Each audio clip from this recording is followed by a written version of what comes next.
The Put Me in Coach podcast.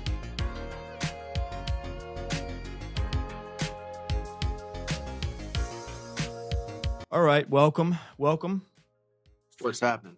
Small, tiny Mike on the road edition. I appreciate you joining Tiny me. Mike on the road. Tiny Mike on the road edition. But we're here. We made it. We made it happen. We are here. One way or another. We are here. We did make it. Guys, like, comment, subscribe. This is a Lions video. We're going to be getting to reality on our football team a little bit. I'm really excited to do that with you. Before I do, though, do you mind if I just kind of veer off just for one hot second here before we talk Lions, and just so I can say, shout out Minnesota Vikings, because that was a team that just last week we talked about. So far, a huge disappointment. Preseason, Our most viewed video, our most engaged with video was us kind of hyping up the Vikings and saying, hey, don't be surprised if this team's in the playoffs again. And all year, I've been waiting to see it. And outside of the fourth quarter in Soldier Field, this game this past Sunday against Detroit is the first time where I watched J.J. McCarthy and said, yeah, that's what I was talking about preseason. Where I watched Justin Jefferson and said, yeah, that's who Justin Jefferson is. And when I watched Brian Flores' defense getting pressure after pressure after pressure, when I sat at this very desk across from you and said, this is who Brian Flores is. He's the master of all things blitz. So this is a Lions video, but I did have to mention it because I do feel like the Minnesota Vikings are one that's like really let us down all year in terms of our takes. And Sunday was the first complete game I've seen from them. However, this is not a Minnesota Vikings video. This is a Detroit Lions video. And I loved dinner, but for dessert, unfortunately, the pastry chef is making one thing tonight, and that's a slice of humble pie that you and I both got to eat. So happy birthday. It's on the restaurant. That's the good news.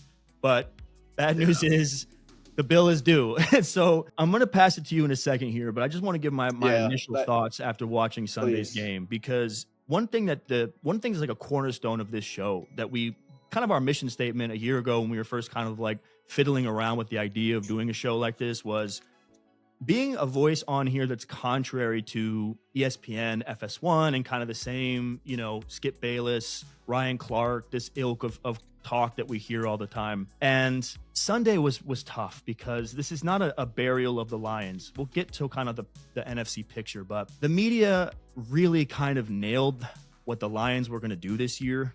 And you and I rejected it. And so far, the offensive line doesn't look the same. They told us Ben Johnson is really good at this, and we told you it's about the talent. Well, Ben Johnson's really good at this. Johnny Morton does not look the same.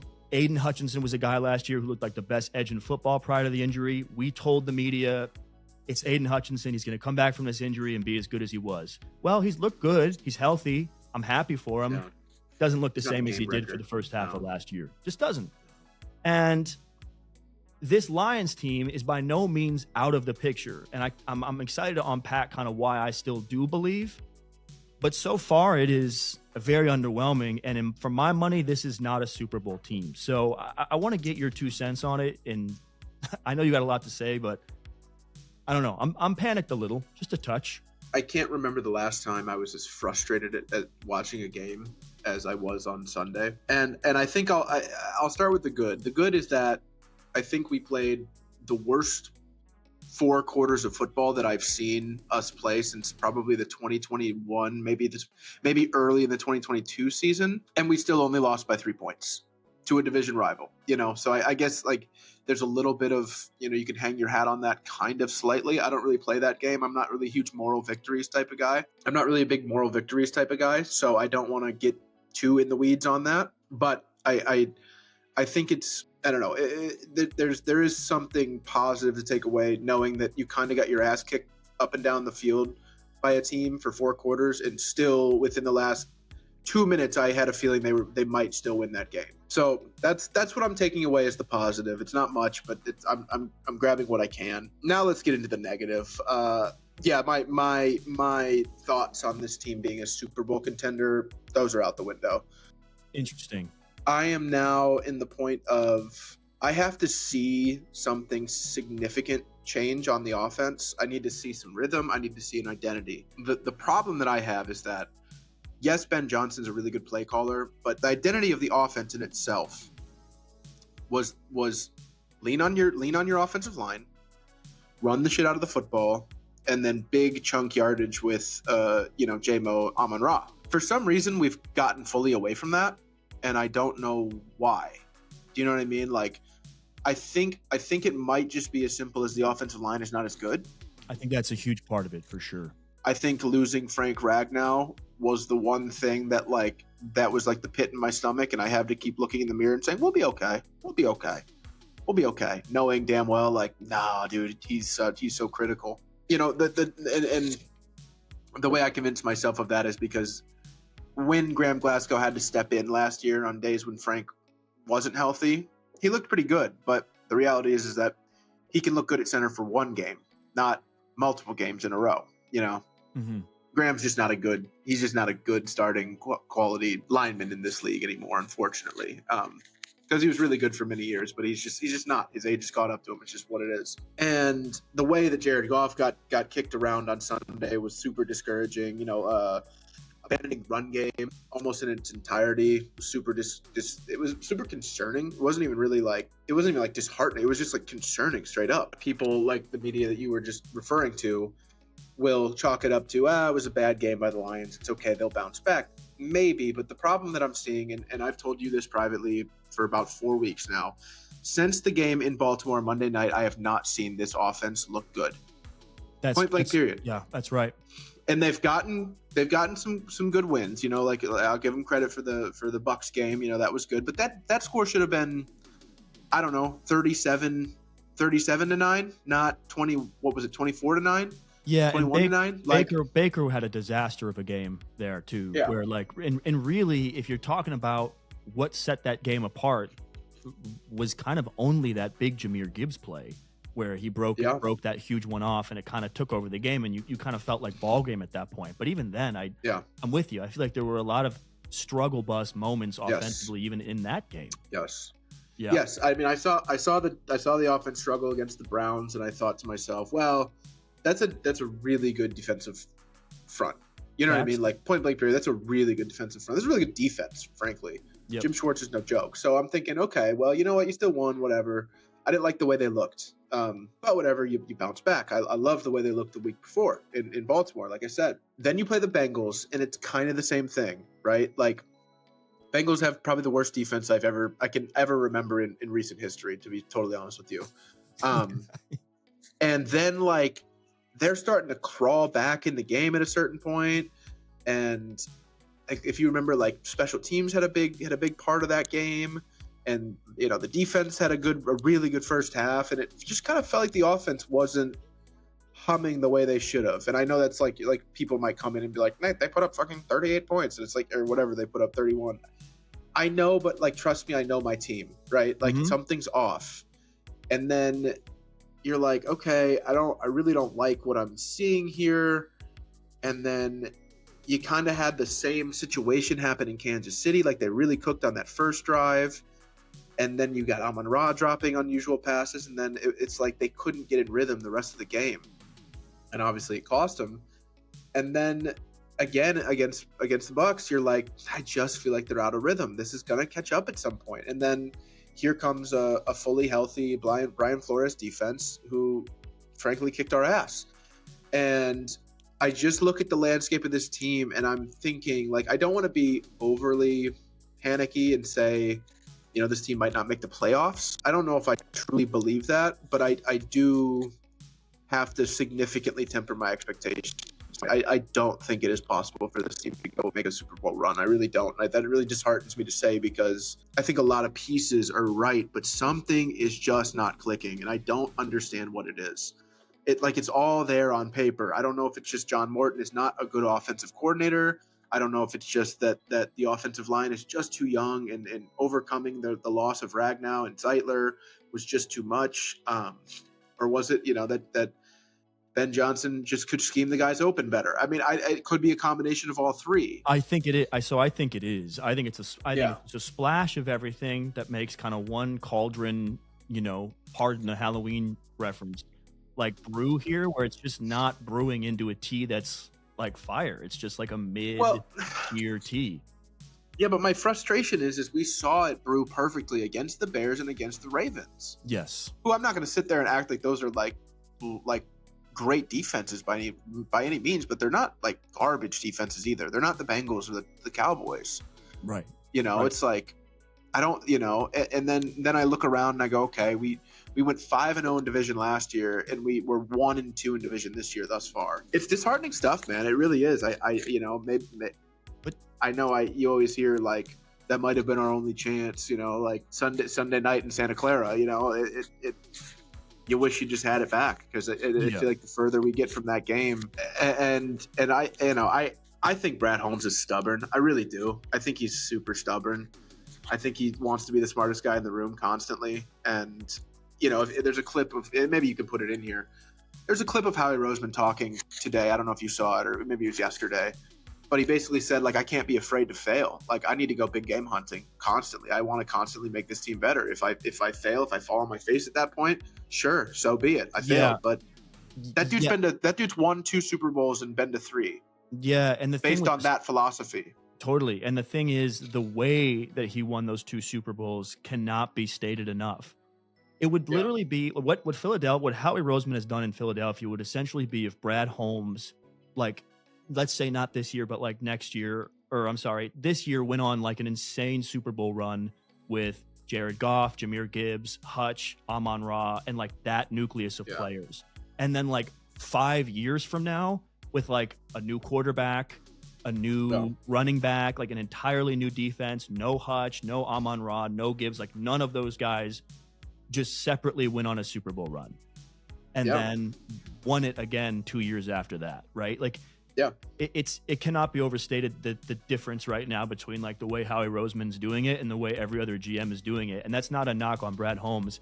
You know what my big thing is too, and this isn't even like an X's and O's thing. It's just like a vibe, a gut thing that really unsettled me about that win that Minnesota had at Ford Field. Since when, in a home game off a bye against a team that is truly reeling in a way that, like, going into this game, right, all the media talk was, is KOC losing the locker room? Is JJ even a quarterback in this league? What's going on with Flores in this defense? Why can't this line protect? Like, they're dealing with injuries. When I watched that Thursday night game that Minnesota had last week against the Chargers, I watched a team that was just about down for the count. The thing is, man, like, Dan Campbell, this football team the last couple of years, that's like chum in the water for you in front of your fans. On that day, like, that game is like, oh, I'm licking my chops. I can't wait to see the Vikings. We beat them today at home in front of our fans. Their season's over. Done. Put a fork in it. You're 3-5. You've had your bye. McCarthy sucks. This defense isn't as good as you thought it was going to be. It's done.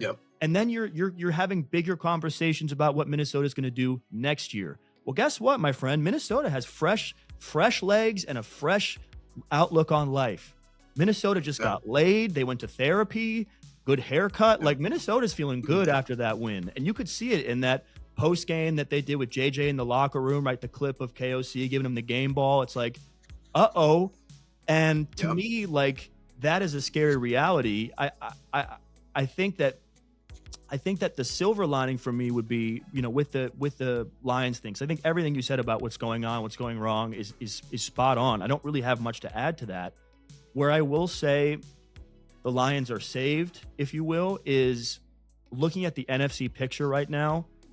I was thinking about this, and because I wanted to do this video, and I thought, okay, what's my mission statement here? Like, if I'm mad at the Lions and I'm gonna, if I'm gonna rebuke the Lions here on my channel, which I'm not doing, but if I were to do that, who am I gonna say? What's the team that I'm looking at and I'm going, yeah, we can't hang with these guys.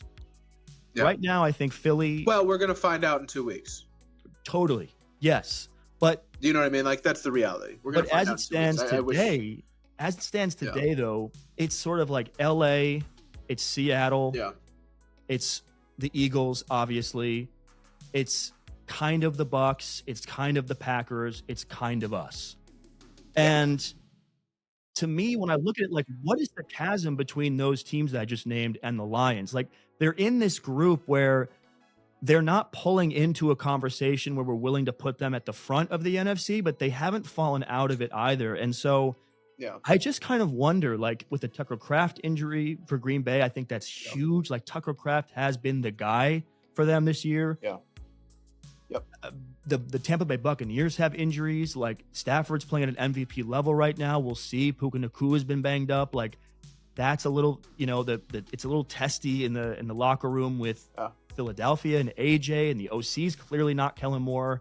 I think there's a lot of question marks. Even San Francisco, like we don't know if they're ever going to get healthy. They lost their two best defenders for the year, so that's out of the question. Like there's so many things I look at and I go, rookie just tore his ACL. Do you know what I'm saying though? It's like if I'm going to bury the Lions, I can't bury the Lions because of what's around the Lions. But that the flip side of that is the Lions aren't very good, and I can't put the Lions in the Super Bowl window because of what the Lions have done. Like it's just not there. No. So it's a really interesting catch. No, I'm getting a little tired of. I'm getting a little tired of. Like I've seen this team again had a very like cut and dry, no gray area identity, right? Like it was the kneecaps thing. It was the whole, you're gonna knock us down. We're gonna get up. We're gonna bite your kneecaps. Doesn't matter. We are gonna be hard to kill. And I feel like this year they've been pretty easy to kill. Like Green Bay killed them, and Kansas City killed them, and frankly Minnesota killed them. Even if the final score didn't kind of reflect that, they got beat on all three levels of the field. And it's frustrating because then I go back to the playoff game against Washington last year, and I think to myself, okay, 4 of the 6 most important games of the last calendar year, Dan Campbell has not had these boys ready to play. Facts. And you're losing your identity. And then he comes up to this podium and he goes, "Oh, I thought I had him ready. I didn't have him ready. That's on me. It's on me." And it's like, yeah, but what are you doing to adjust that?